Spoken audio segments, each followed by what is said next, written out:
ಎಲ್ಲರಿಗೂ ನಮಸ್ಕಾರ. ನಿನ್ನೆ ರಾಮರಾಯರ ಶೌರ್ಯ ಸಾಹಸಗಳನ್ನು ಕೇಳಿದ್ರಿ. ರಾಮರಾಯರು ಏನು ಅಂತ ಕೇಳಿದ್ದೀರಾ. ಅಫ್ಕೋರ್ಸ್ ನೀವೆಲ್ಲ ಅದಕ್ಕೆ ಹೌದು ಅಂತೀರಾ ಅಂತ ನಾನು ಅಂದ್ಕೊಂಡಿದ್ದೀನಿ. ಇದು ತುಂಬ ವರ್ಷ, 12ರಿಂದ 15 ವರ್ಷ ನಿನ್ನೆ ಹೇಳಿದಂಗೆ ನಡೀತಾನೆ ನಡೆಯುತ್ತೆ. ಇದು ತುಂಬ ವರ್ಷ ಈ ಥರ ನಡೆಯುತ್ತೆ.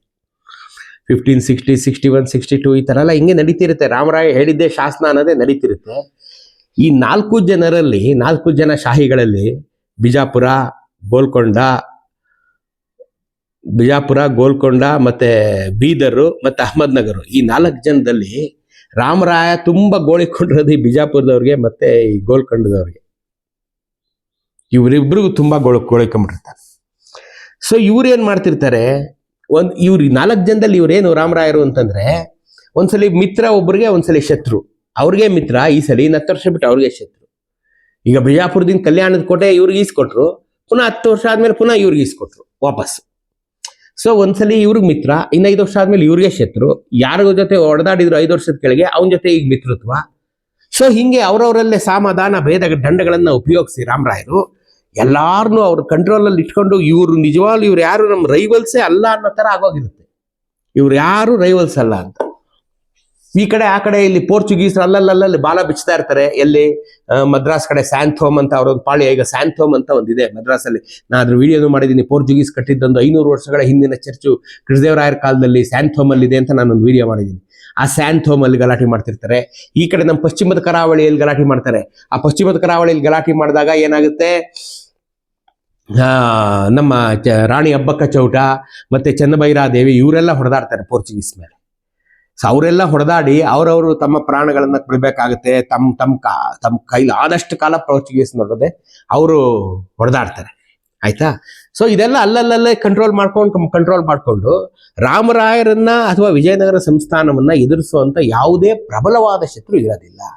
ಇವ್ರು 4 ಜನ ತಮ್ಮಲ್ಲೇ ಕಚ್ಚಾಡಿ ನಿರ್ವೀರ್ಯರಾಗೋಗಿರ್ತಾರೆ. ಬಿಜಾಪುರ, ಬೀದರು, ಅಹಮದ್ನಗರು ಮತ್ತು ಗೋಲ್ಕೊಂಡದವರು. ಇಂಥ ಕಾಲದಲ್ಲಿ ಇವರು ಎಲ್ಲ ಕೂತ್ಕೊಂಡು ಒಂದ್ಸಲಿ ಯೋಚನೆ ಮಾಡ್ತಾರೆ. ಇವರೆಲ್ಲ ಈ ಅನಕೃಷ್ಣರಾಯರು ಇಬ್ರು ಕೂತ್ಕೊಂಡು 3 ಜನ ಕೂತ್ಕೊಂಡು ಮೀಟ್ ಮಾಡಿದ್ರು ಅಂತ ಒಂದು ಬರೀತಾರೆ. ಯಾರು? ಬೀದರ್ನವರು, ಅಹಮದ್ನಗರ್, ಗೋಲ್ಕೊಂಡದವ್ರು ಕೂತ್ಕೊಂಡು ಈ 3 ಜನ ಸುಲ್ತಾನರು ಕೂತ್ಕೊಂಡು ಮೀಟಿಂಗ್ ಮಾಡಿ ಡಿಸಿಷನ್ ತಗೊಂಡ್ರು ಅಂತ ಬರೀತಾರೆ. ಇವರು ಅದೇ ಬರೀತಾರೆ. ಈ ನಮ್ಮ ಗಿರೀಶ್ ಕಾರ್ನಾಡ್ರು ಅದನ್ನ ಒಂದು ನಾಟಕದ ರೂಪದಲ್ಲಿ, ಅಂದ್ರೆ ಹೆಂಡತಿ ಗಂಡನ್ ಹೇಳೋ ತರ, ಅದು ಯಾವಾಗಲೂ ಅದು ಬಹಳ ನಮ್ಗೆ ಹತ್ರ ಆಗುತ್ತೆ. ಯಾಕೆಂತಂದ್ರೆ ಮನೆಯಲ್ಲಿ ಮಕ್ಕಳ ಮದುವೆ ವಿಚಾರ ಅಂತ ಬಂದಾಗ ಹೆಂಡತಿನೇ ಅಂದ್ರೆ ತಾಯಿನೇ ಅದಕ್ಕೆ ಜಾಸ್ತಿ ತಲೆ ಕೆಡಿಸ್ಕೊಳ್ಳೋದು. ತಂದೆಗೆ ಅವನದೇ ಆದಂತ ಚಿಂತೆ, ರಾಜ್ಯ ಗೆಲ್ಲ ಚಿಂತೆ, ದುಡ್ಡು ಕಾಸು ವ್ಯವಹಾರ ಒಂದೇನಿದ್ರು ಹೊರಗಡೆ ಚಿಂತೆಗಳು, ಒಳಗಡೆ ಚಿಂತೆ ಎಲ್ಲ ನೋಡೋಳು ತಾಯಿನೇ. ಸೊ ಹಂಗಾಗಿ ಇದು ಆ ರೀತಿ ನಿರೂಪಿಸಿದರೆ ಬಹಳ ಚೆನ್ನಾಗಿದೆ. ನೀವು ಈ ಎಲ್ಲ ಪುಸ್ತಕ ಓದಿದ್ರು ಒಟ್ಟಾರೆ ಅಭಿಪ್ರಾಯ ಅದೇ ಬರುತ್ತೆ. ಏನ್ ಮಾಡೋದು? ಇವ್ರು 3 ಜನ ಹಿಂಗೆ ಬರೋಣ, ಇವ್ರು 3 ಜನದ ರಾಬರ್ಟ್ ಸಿವೆಲ್ ತರನೇ ಬರೋಣ. ಏನ್ ಮಾಡೋದು ಈಗ ರಾಮರಾಯರಿಂದ ನಾವೆಲ್ಲ ಈಕ್ವಲಿ ನೊಂದೋಗ್ಬಿಡೋದ ಅವಮಾನಗಳ ಪ್ರಸಂಗ. ಯಾವ ತರ ಅವಮಾನ ಅಂದ್ರೆ, ನಮಗೆ ನಮ್ಮ ರಾಜ್ಯದಲ್ಲೇ ಬೆಲೆ ಇಲ್ದಿರೋ ಪ್ರಸಂಗ, ನಮ್ಮ ಸೈನಿಕರ ಮುಂದೆನೆ ಬೆಲೆ ಇಲ್ದಿರೋ ಪ್ರಸಂಗ. ಯಾವತ್ತು ನಾವು ವಿಜಯನಗರದ ಮೇಲೆ ಯುದ್ಧಕ್ಕೆ ಹೋದ್ರು, ವಿಜಯನಗರ ನಮ್ಮ ಮೇಲೆ ಯುದ್ಧಕ್ಕೆ ಬಂದ್ರು, ಸೋಳೋದ್ ನಾವೇ ಅನ್ನೋದು ಕಡಾಖಂಡಿತವಾಗಿದೆ ಈಚಿನ ವರ್ಷಗಳಲ್ಲಿ. ಮುಳ್ಳಿನ ಮೇಲೆ ಬಟ್ಟೆ ಮೇಲೆ ಮುಳ್ಳು ಬಿದ್ರು ಹೊರದೋಗೋದು ಬಟ್ಟೆನೆ ಅನ್ನೋ ತರ ಆಗೋಗಿದೆ ನಮ್ಮ ಸ್ಥಿತಿ. ಈ ಮುಳ್ಳಿನ ಮೇಲೆ ಬಿದ್ದು ಬಟ್ಟೆ ತರ ಆಗೋಗಿದೆ. ಸೊ ಈ ತರದಿಂದ ಹೊರಗೆ ಬರೋದಕ್ಕೆ ಏನ್ ಮಾಡ್ಬೇಕು ಅಂತ ಅಂದಾಗ ನಾವು 4 ಜನ ಒಂದಾಗಬೇಕು. ಇದೊಂದು ಡೆಡ್ಲಿ ಡಿಸಿಷನ್ಗೆ ಬರ್ತಾರೆ. 4 ಜನ ನಾವು ಒಂದಾಗಬೇಕು. ಆಗ ನೋಡು ಶಿವ ಅವನಂತಾನೆ, ಯಾವ ಒಂದೊಬ್ರು, ಈಗ ನಾವು 3 ಜನ ಮಾತಾಡ್ತಿದೀವಿ, ಈ ರೂಮಿಂದ ಎದ್ದೋದ ತಕ್ಷಣ ನಮ್ಗೆ ಜಗಳ ಹತ್ಕೊಳ್ಳುತ್ತೆ, ನಮ್ಗೆ ಈಗೋ ಕ್ಲಾಶ್ಗಳು, ನಮ್ಗೆ ದುರಾಸೆ. ನನ್ಗೆ ಅದು ಬೇಕು, ನನ್ಗೆ ಈ ಬೇಕು, ನನ್ಗೆ ಕಲ್ಯಾಣದ ಕೋಟೆ ಬೇಕು, ನನಗೆ ಬೀದರ್ ಬೇಕು, ನನಗೆ ರಾಯಚೂರು ಬೇಕು, ನನಗೆ ಮುದುಗಲ್ ಬೇಕು, ನನ್ಗೆ ಅದ್ವಾನಿ ಬೇಕು. ನಮ್ಮಲ್ಲೇ ಈ ತರ ಜಗಳಗಳಿರುವಾಗ ಒಂದಾಗೋದು ಯಾವ ಕಾಲಕ್ಕೆ ಅಂತ ಅಂದಾಗ, ಆಗ ಇವ್ರ ಪ್ರಕಾರ ಹೇಳ್ತೀನಿ. ನಿಜಾಮ್ ಶಾ ಇರ್ತಾರಲ್ಲ, ನಿಜಾಮ್ ಶಾಗೆ 4 ಜನ ಹೆಣ್ಮಕ್ಳು ಇರ್ತಾರೆ. ಆವಾಗ ಅವನ ಹೆಂಡತಿ ಹೇಳ್ತಾಳೆ, ಇದರಲ್ಲಿ ಬೇರೆ ಅವರು ಹೇಳ್ತಾರೆ, ಇವ್ರನ್ನ ಪಕ್ಕದ ಸುಲ್ತಾನರು ಹೇಳ್ತಾರೆ ಅಂತ ಅರ್ಥ. ಯಾರೋ ಒಬ್ರು ಹೇಳಿದ್ರು ಒಟ್ಟಿನಲ್ಲಿ. ಅವನ ಹೆಂಡತಿ ಹೇಳ್ತಾಳೆ, ಯಾಕೆ ಯೋಚನೆ ಮಾಡ್ತೀರಿ ನೀವು? ನನ್ನ ಮಗಳು ಹೇಗೂ ಚಾಂದ್ ಬೀಬಿ ಇದ್ದಾಳೆ. ಈ ಚಾಂದ್ ಬೀಬಿ ಅಪ್ರತಿಮ ಸೌಂದರ್ಯವತಿ, ಅಪ್ರತಿಮ ಬುದ್ಧಿವಂತೆ. ಬುದ್ಧಿವಂತೆ ಅಂದ್ರೆ ಆ ರೇಂಜಿಗೆ ಬುದ್ಧಿವಂತೆ. ಸೌಂದರ್ಯ ಅಂದ್ರೆ ನಮ್ಮ ಬಾಲಿವುಡ್ ಹೀರೋಯಿನ್ಗಳು ಒಂದ್ಸಲಿ ಜರ್ಕೊಡ್ದು ಬಿಡ್ಬೇಕು, ಆ ರೀತಿಯಾದಂಥ ಸೌಂದರ್ಯ, ಆ ರೀತಿಯಾದಂಥ ಬುದ್ಧಿವಂತಿಕೆ. ಅವಳನ್ನ ಆದಿಲ್ ಶಾ ಕೊಟ್ಟು ಮದುವೆ ಮಾಡ್ಬಿಡೋಣ. ಹೆಂಗು ಹುಡುಗ ಇನ್ನುವೆ ನವ ಯುವಕ, ಬಿಜಾಪುರದ ಸುಲ್ತಾನ, ಅವನಿಗೆ ಕೊಟ್ಟು ಮದುವೆ ಮಾಡೋಣ. ಇನ್ನೊಬ್ಳನ್ನ ಅಹಮದ್ ನಗರದೊಳಗೆ ಕೊಟ್ಟು ಮದುವೆ ಮಾಡ್ಬಿಡೋಣ. ಆಯ್ತಾ? ಬಿಬಿ ಜಮಾಲ್ ಕುತುಬ್ ಶಾಹಿ ಕೊಟ್ಟು ಮದುವೆ ಮಾಡ್ಬಿಡೋಣ. ಇನ್ನೊಬ್ಳು ಬಿಬಿ ಜಮಾಲ್ ಅಂತಿದ್ದಾಳೆ, ಅವಳು ಕುತುಬ್ ಶಾಹಿ ಕೊಟ್ಬಿಡೋಣ. ಈ ಚಾಂದ್ ಬಿಬಿನ ಇವ್ರಿಗೆ ಕೊಟ್ಬಿಡೋಣ. ಇಬ್ರು ಅಳಿಯಂದ್ರ ಆಗ್ಬಿಡ್ತಾರೆ ನಿಮಗೆ.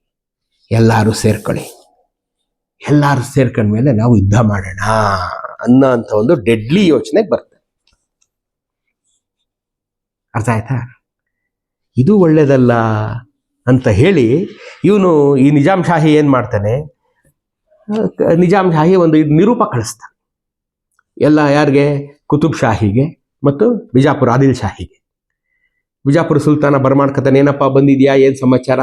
ಹಿಂಗೆ ಸರ್ ನಮ್ಮ ಕಡೆಯಿಂದ ಬಂದಿದ್ದೀವಿ, ಈ ತರ ಅವ್ರ ಮಗಳಿದ್ದಾಳೆ, ತಾವು ಮದುವೆ ಮಾಡ್ಕೋಬೇಕಾಗಿದೆ. ಇವನು ಆಶ್ಚರ್ಯ ಆಗ್ಬಿಡುತ್ತೆ, ಜೊತೆಗೆ ಆನಂದನೂ ಆಗುತ್ತೆ. ಅವ್ರೇ ನನಗೆ ಒಂದು ಹೆಣ್ಣು ಕೊಡೋರು ಅವರಲ್ಲಪ್ಪ ಅಂತೇಳಿ ಇವನು ಒಪ್ಕೋತಾನೆ. ಆ ಕಡೆ ಅವನು ಕುತುಬ್ ಶಾಹಿನೂ ಒಪ್ಕೋತಾನೆ. ಒಂದೊಳ್ಳೆ ದಿನ 15 ದಿನ ಇವನ್ ಮದುವೆ, 15 ದಿನ ಅವನ್ ಮದುವೆ ಸೇರಿ ಮದುವೆ ಮಾಡ್ಬಿಡ್ತಾರೆ. ಮದುವೆನೂ ಆಗೋಗುತ್ತೆ. ಈ 4 ಜನ ಒಂದಾಗ್ತಾರೆ. ಈ ವಿಚಾರ ಇವ್ರೇನ್ ಕೊಟ್ಟಿದ್ದಾರೆ, ಇವರಲ್ಲಿ ಕೃಷ್ಣರಾಯರಲ್ಲಿ ಈ ಹೂಸಿದ್ದು ಕೆಮ್ಮಿದ್ದು ಎಲ್ಲಾನು ಅಲಿ ಆದಿಲ್ ಶಾ ಬಂದು ರಾಮರಾಯರಿಗೆ ಹೇಳ್ತಾ ಇರ್ತಾನೆ, ಅಥವಾ ರಾಮರಾಯರಿಗೆ ವಿಚಾರ ಹೋಗ್ತಾ ಇರುತ್ತೆ. ರಾಮರಾಯರ ಹತ್ರ ನಿಮ್ಗೆ ನೆನಪಿಸ್ಕೊಳ್ಳಿ, ಬೇಹಿನವರು ಮತ್ತು ಕಾಹಿನವರು ಹೆಂಗಿದ್ರು ವಿಜಯನಗರದಲ್ಲಿ ಗೂಢಚಾರರು, ಪ್ರತಿಯೊಂದು ಕ್ಷಣದ ಮಾಹಿತಿ ರಾಮರಾಯರನ್ನು ತಲುಪ್ತಾ ಇರುತ್ತೆ. ಹಂಗೆ ಅಲಿ ಆದಿಲ್ ಶಾ ಮದುವೆ ಆಗೋದು ತಲುಪುತ್ತೆ. ಆದರೆ ಅಲಿ ಆದಿಲ್ ಶಾ ಅದನ್ನ ರಾಮರಾಯರಿಗೆ ಹೇಳಲ್ಲ, ಮದುವೆಗೂ ಕರೆಯಲ್ಲ. ಇವ್ರು 4 ಜನ ಮದುವೆ ಮಾಡ್ಕೋತಾರಲ್ಲ, ಇವರು ತನ್ನಿಬ್ರು ಹೆಣ್ಮಕ್ಳನ್ನ ಇವರಿಬ್ರು ಕೊಟ್ಟು ಮದುವೆ ಮಾಡ್ತಾನಲ್ಲ, ಸಲಿಗೆ 3 ಸುಲ್ತಾನರು ಇನ್ಕ್ಲೂಡ್ ತಾನೆ. ಅಹಮದ್ ನಗರ್, ಗೋಲ್ಕೊಂಡ, ಬಿಜಾಪುರ, ಅವ್ರು 3 ಜನನು ಬೀಗ್ರಾದ್ರಲ್ಲ. ಇದನ್ನ ಈ ಮದುವೆಗೆ ಊರವ್ರನ್ನೆಲ್ಲ ಕರೀತಾರೆ, ವಿಜಯನಗರದ ದೊರೆಗಳನ್ನು ಕರೆಯೋದಿಲ್ಲ. ತಮಗ್ ತಾವೇ ಮದುವೆ ಮಾಡ್ಕೊಂಡ್ಬಿಡ್ತಾರೆ. ಇದು ಇವ್ರಿಗೆ ವಾರ್ನಿಂಗ್ ಸೈನ್ ಬಂದ್ಬಿಡುತ್ತೆ. ಇವರು ನನ್ನ ವಿರುದ್ಧ, ವಿಜಯನಗರದ ವಿರುದ್ಧ ಒಂದಾಗ್ತಾ ಇದ್ದಾರೆ. ಎಲ್ಲ ಕಡೆ ಕೋಟೆಗಳನ್ನ ಬಿಗಿ ಮಾಡಿ, ಎಲ್ಲ ಕಡೆ ಸೈನಿಕರನ್ನ ಎಕ್ಸ್ಟ್ರಾ ಆಡ್ ಆನ್ ಮಾಡಿ, ಎಲ್ಲ ಕಡೆ ಜಾಸ್ತಿ ಸೆಕ್ಯೂರಿಟಿ ಕೊಡಿ, ಎಲ್ಲ ಶುರು ಮಾಡ್ಕೋತಾರೆ ಇವರು. ಇದಾದ್ಮೇಲೆ, ಮದುವೆ ಎಲ್ಲ ಆದ್ಮೇಲೆ ಪುನಃ ಒಂದು ಮೀಟಿಂಗ್ ಮಾಡ್ತಾರೆ. ನೋಡಪ್ಪ, ಈಗ ನಾವು ಮದುವೆ ಆಗಿರೋದು ಯಾತಕ್ಕೆ, ಈ ಥರ ನಾನು ನಮ್ಮ ಮಕ್ಕಳನ್ನ ನೀನು ಕೊಟ್ಟಿರೋದು ಯಾತಕ್ಕೆ ಅಂತ ಅಂದ್ರೆ, ನಾವು 4 ಜನ ಒಂದಾಗಿ ವಿಜಯನಗರದ ಮೇಲೆ ಬೀಳೋಣ. ಈ ಸರಿ ಕೊಡೋ ಏಟ್ಗೆ ವಿಜಯನಗರ ಇನ್ನು ಎದ್ದೇಳಬಾರ್ದು, ಹಂಗೆ ಹೊಡಿಬೇಕು ಅಂತ ಇವರು 4 ಜನ ಹೇಳ್ತಾರೆ. ಅಲಿ ಆದಿಲ್ ಶಾ ಕೈ ಮುಗಿದ್ಬಿಟ್ಟು ಎದ್ಬಿಡ್ತಾನೆ ಮೀಟಿಂಗ್. ನಾನು ರಾಮರಾಯ್ ಉಪ್ಪು ತಿಂದಿದ್ದೀನಿ, ರಾಮರಾಯ್ ಇಲ್ದೇವರೆ ನಾನಿವತ್ತು ಬಿಜಾಪುರ ಸುಲ್ತಾನನೇ ಅಲ್ಲ. ನಾನು ಬೀದಿಲಿ, ವಿಜಯನಗರದ ಬೀದಿಲೋ ಬಿಜಾಪುರದ ಬೀದಿಲಿ ಭಿಕ್ಷೆ ಎತ್ಕೊಂಡು ತಿನ್ಬೇಕಾಗಿತ್ತು. ನಾನು ಭಿಕ್ಷೆಗೂ ದಿಕ್ಕಿರ್ಲಿಲ್ಲ. ಅಂಥವನನ್ನ ನನ್ನನ್ನು ತಗೊಂಡೋಗಿ ಬಿಜಾಪುರದ ಸುಲ್ತಾನ ಮಾಡಿದ್ರೆ ನಾನು ಅವ್ರನ್ನ ತಂದೆ ಅನ್ಕೊಂಡ್ಬಿಟ್ಟಿದ್ದೀನಿ, ಅವ್ರು ನನ್ನ ಮಗ ಅನ್ಕೊಂಡ್ಬಿಟ್ಟಿದ್ದಾರೆ. ನಾನು ಮಾತ್ರ ಬರಲ್ಲ ಅಂತ ಕೈ ಎತ್ಬಿಡ್ತಾನೆ. ಒಳ್ಳೆ ಕತೆ ಆಗ್ಬಿಡ್ತಲ್ಲ. ಈ ನನ್ನ ಮಗನ್ ನಂಬ್ಕೊಂಡು ನಾವು ಇವ್ರಿಗೆ ಇದು ಬೇರೆ ಕೊಟ್ಬಿಟ್ವಲ್ಲಪ್ಪ, ಹಿಂಗಾಗೋಳಿತಲ್ಲಪ್ಪ ಇದು ಅಂತ ಇವ್ರ ಚಿಂತೆ. ಏನ್ ಮಾಡೋದು ಹಿಂಗೆ, ಇವ್ನು ಏನ್ ಮಾಡ್ತಿದ್ದಾನಲ್ಲ ಅಂತ. ಈ ಕಡೆ ರಾಮರಾಯರನ್ನು ಎಲ್ಲ ಆಯ್ತು, ನಾವು ರೆಡಿ ಮಾಡ್ಕೊಳ್ಳೋಣ ಇದಕ್ಕೆ ಅಂತ. ಅವರು ರೆಡಿ ಮಾಡ್ಕೊಳ್ಳೋಣ, ಇವರೆಲ್ಲ ರೆಡಿ ಮಾಡ್ಕೋತಾರೆ. ರೆಡಿ ಮಾಡ್ಕೊಂಡು ಮದುವೆ ಕೊಟ್ಟು, ಮಕ್ಕಳನ್ನ ಕೊಟ್ಟು ಮದುವೆ ಮಾಡಿದ್ದೇ ಯುದ್ಧ ಮಾಡೋದಕ್ಕೆ. ಸೊ ಏನು ಇನ್ನೇನಿಗೆ ತಡ, ಯುದ್ಧ ಶುರು ಮಾಡೋಣ ಅಂತ ರೆಡಿ ಮಾಡ್ಕೋತಾರೆ. ಇವರು ಅವನೇನು, ಅವ್ರು ಒಬ್ಬೊಬ್ಬರನ್ನೇ ಇಟ್ಟಾಡಿಸ್ಬಿಡ್ತೀನಿ, 4 ಜನ ಬಂದ್ರೆ 4 ಜನನು ಇಟ್ಟಾಡಿಸ್ತೀನಿ, ಬಂದ್ರೆ ಗುದ್ದಾಕ್ಬಿಡ್ತೀನಿ 4 ಜನನ ಅಂತ. ಇವ್ರು ಬಹಳ ಏನು ಯಾವುದಕ್ಕೂ ತಲೆನೇ ಕೆಡಿಸ್ಕೊಳ್ಳಲ್ಲ. ಬರ್ತಾವ್ರನ್ನ ಬರ್ಲಿ ನೋಡ್ಕೊಳ್ಳೋಣ, ಎಲ್ಲಿಗೆ ಬರ್ತಾರೆ ಬರ್ಲಿ ನೋಡ್ಕೊಳ್ಳೋಣ ಅನ್ನೋ ಥರ ಇವರು ಬಹಳ ಒಂಥರ ಓವರ್ ಕಾನ್ಫಿಡೆಂಟ್ ಆಗಿ, ನೆಗ್ಲಿಜೆಂಟ್ ಆಗಿ ಇರ್ತಾರೆ. ಸೊ ಈಗ ನಿಮ್ನೆಲ್ಲ ಕಾಡುವಂತ ಪ್ರಶ್ನೆ ಏನಪ್ಪಾ ಅಂತಂದ್ರೆ, ಇಷ್ಟು ಮಾನಸ ಪುತ್ರನಂತಿದ್ದ ಅಲಿ ಆದಿಲ್ ಶಾ ಯಾಕೆ ತನ್ನ ತಂದೆಗಾದಂತ ರಾಮರಾಯನ್ ಹೇಳಲಿಲ್ಲ ಅಂತಂದ್ರೆ, ಇವ್ರ ಮದುವೆ ಪ್ರಸ್ತಾಪ ತಂದಾಗ್ಲೇ ಹೇಳ್ತಾರೆ, ನೋಡಪ್ಪ ಇಸ್ಲಾಂ ಖತ್ರೆ ಮೇ ಹೇ, ರಾಮರಾಯನ್ ನಾವು ಹೀಗೆ ಬಿಟ್ರೆ ನಮ್ ಧರ್ಮನೇ ಇಲ್ಲ ಅನ್ಸ್ಬಿಡ್ತಾನೆ ಈ ದಕ್ಕನ್ನಲ್ಲಿ, ನಾವು ಉಳಿಸ್ಕೊಳ್ಳೇಬೇಕು. ನೋಡು, ಇವತ್ತು ನಿನಗ್ ಬೇಕು ಅಂತ ನನ್ನ ಹೆಸರಿದ್ದಂತ ಕಲ್ಯಾಣದ ಕೋಟೆಯನ್ನು ಕಿತ್ ನಿನಗೆ ಕೊಟ್ಬಿಟ್ಟ, ನಾಳೆ ದಿನ ಇಡೀ ಬಿಜಾಪುರನೇ ತಾನು ವಶಪಡಿಸ್ಕೊಂಡು ನಿನ್ನ ಒದ್ದೋಡ್ಸಲ್ಲ ಅಂತ ಏನ್ ಗ್ಯಾರಂಟಿ ಅಂತ ಒಂದು ತಲೆ ಒಳ ಬಿಟ್ಬಿಡ್ತಾರೆ ಅಲಿ ಆದಿಲ್ ಶಾ ತಲೆಗೆ. ಅವನು ಹೌದಲ್ಲ, ನೋಡಿರ್ತಾನಲ್ಲ ರಾಮರಾಯನ್ ಈ ಕಡೆ ಆಟಗಳನ್ನೆಲ್ಲ ನೋಡ್ಬಿಟ್ಟು, ಓಹೋ ರಾಮರಾಯನ್ ನಾವು ನಂಬೋದು ಕಷ್ಟ ಈ ಮದುವೆ ವಿಚಾರದಲ್ಲಿ ಅಂತ ಹೇಳಿ ಆ ಕಡೆ ಸೇರ್ಕೊಂಡ್ಬಿಡ್ತಾನೆ. ಸೇರಿಕೊಂಡ್ರು ಸಹ ಮದುವೆ ಮಾಡಿಕೊಂಡ್ರು ಸಹ ನಾವೆಲ್ಲ ಸೇರಿ ಯುದ್ಧ ಮಾಡೋಣ ಅಂತೆಲ್ಲ ರೆಡಿ ಆದಾಗ ನಾನು ಯುದ್ಧ ಮಾಡಲ್ಲ, ನನ್ನನ್ನು ಕರಿಬೇಡಿ, ನಾನು ಯುದ್ಧ ರಂಗಕ್ಕೆ ಬರಲ್ಲ, ನನ್ನನ್ನು ಕರಿ, ನೀವೇನಾದ್ರು ಮಾಡ್ಕೊಳ್ಳಿ, ನೀವು ಯುದ್ಧ ಮಾಡಿ ನೀವು ಜಯಿಸ್ಕೊಳ್ಳಿ, ನಾನು ತಟಸ್ಥ ನೀತಿ, ಅವ್ರ ಕಡೆಗೂ ಬರಲ್ಲ ನಿಮ್ಮ ಕಡೆಗೂ ಹೋಗಲ್ಲ, ನಾನು ರಾಮರಾಯ ಸೈಡಿಂದನೂ ಯುದ್ಧ ಮಾಡಲ್ಲ, ನಿಮ್ಮ ಸೈಡಿಂದನೂ ಯುದ್ಧ ಮಾಡಲ್ಲ, ನನ್ನನ್ನು ಕರಿಬೇಡಿ, ಧರ್ಮ ಸಂಕಟಕ್ಕೆ ನನ್ನ ಸಿಕ್ಕಾಕ್ಸ್ಬೇಡಿ ಅಂತ ಕೈ ಎತ್ಬಿಡ್ತಾರೆ. ಇವ್ರು 3 ಜನ ಆಯ್ತು ಅಂತ ಫಸ್ಟ್ ಶುರು ಮಾಡ್ಕೋತಾರೆ. ಆಯ್ತಾ, ಆಯ್ತು ಅಂತ ಶುರು ಮಾಡ್ಕೋತಾರೆ. ಇಲ್ಲಿ ಈಗ ನಾನು ನಿಮಗೆ ಇವತ್ತಿಂದ ಸ್ವಲ್ಪ ನೀವು ಬಹಳ ಪೇಷನ್ಸ್ ಆಗಿರ್ಬೇಕು ನನ್ನ ಜೊತೆ. ಈ ಪುಸ್ತಕನ ಪೂರ್ತಿ ಓದಲೇಬೇಕು, ಯಾಕಂದ್ರೆ ಕಣನು ಇದು ಇನ್ಫಾರ್ಮೇಶನ್ ಇದೆ. ಏನಿದೆ, ರಾಮರಾಜನ ಬಕೈರು, ರಾಮಾಜಿ ತಿರುಮಲೆ ಹರಿಕಾರೆ. ಇಲ್ಲಿ ನಾನೊಂದು ಪ್ರಸಂಗ ಹೇಳ್ತೀನಿ. ಈ ರಾಮಾಜಿ ತಿರುಮಲೆ ಹರಿಕಾರೆ ಅಂದ್ರೆ ಯಾರು ಅಂದ್ರೆ, ಪ್ರತಿಯೊಬ್ಬ ರಾಜನ ಆಸ್ಥಾನದಲ್ಲಿ ಒಬ್ರು ಒಬ್ರು ಇರ್ತಾರೆ. ಚಿತ್ರದುರ್ಗದ ಬಕೈರನ್ನ ಬರೆದಂತ ಭೀಮಾಜಿ ಪಂತ್ ಚಿತ್ರದುರ್ಗ ಆಸ್ಥಾನದಲ್ಲಿ ಇದ್ದ. ಹೈದರಲಿ ಆಸ್ಥಾನದಲ್ಲಿ ನಲ್ಲಪ್ಪನವರಿದ್ರು, ಹೈದರ್ ನಾಮೆ ಬರೆದ್ರು. ವೀರರಾಜೇಂದ್ರ ನಾಮೆ ಅಂತ ದೊಡ್ಡವೀರ ರಾಜೇಂದ್ರ ಆಸ್ಥಾನದವ್ರು ಒಬ್ರು ಇದ್ರು, ಅವರು ವೀರರಾಜೇಂದ್ರ ನಾಮೆ ಬರೆದ್ರು. ಅದೇ ತರ ರಾಮರಾಯರ ಆಸ್ಥಾನದಲ್ಲಿ ಒಬ್ರು ಇದ್ರು ಮರಾಠಿಗರು, ಅವರ ಹೆಸರು ರಾಮಾಜಿ ತಿರುಮಲ ಹರಿಕಾರೆ. ಇದನ್ನ ಮರಾಠಿನಲ್ಲೂ ಬರೆದಿದ್ದಾರೆ, ರಾಮರಾಜಂಚಾ ಬಕೈರ್ ಅಂತ. ರಾಮರಾಯರ ಬಕೈರು. ಏನ್ ಬಕೈರು ಅಂದ್ರೆ, ಇವ್ರು ಕೂತ್ಕೊಂಡು ಅವರು ನೋಡ್ತಿರ್ತಾರೆ ದಿನ ಬೆಳಗ್ಗೆ ಏನ್ ಮಾಡಿದ್ರು, ಯಾರು ಬಂದ್ರು, ಯಾರು ಹೋದ್ರು, ಏನ್ ಮೀಟ್ ಮಾಡಿದ್ರು, ಏನ್ ದುಡ್ಡು ಖರ್ಚಾಯ್ತು, ಏನ್ ಆಡಳಿತ, ಏನ್ ಕಾನೂನು ಸುವ್ಯವಸ್ಥೆ, ಎಲ್ಲಿ ಯುದ್ಧ ಆಯ್ತು, ಏನೇನ್ ಪ್ರಸಂಗಗಳು ಜರುಗಿತು, ಎಲ್ಲವನ್ನ ಅವರು ದಾಖಲು ಮಾಡ್ತಾರೆ. ಹಂಗಾಗಿ ಇವ್ರು ಬರೆದಂತ ಬಕೈರನ್ನ ಇಟ್ಕೊಂಡೇನೆ ಇಷ್ಟೂ ಜನ ಈ ರಕ್ಕಸಗಿ ತಂಗಡಗಿ ಯುದ್ಧವನ್ನ ವರ್ಣನೆ ಮಾಡಿರುವಂಥದ್ದು. ಇದೇ ಅದಕ್ಕೆ ಮೂಲಾಧಾರ. ಈ ಪುಸ್ತಕ ಸಿಗದೇ ಇದ್ದಂತ ಒಬ್ಬ ಪರ್ಷಿಯನ್ ಪ್ರವಾಸಿಗ ಫೆರಿಸ್ತಾ ಯುದ್ಧ ನಡೆದಿದ್ದು ತಾಳಿಕೋಟೆಯಲ್ಲಿ ಅಂತ ಬರೆದುಬಿಟ್ಟ. ತಾಳಿಕೋಟೆ ಯುದ್ಧ ಅಂತಾನೆ ಇವರೆಲ್ಲ ತಗೊಂಬಂದ್ಬಿಟ್ರು.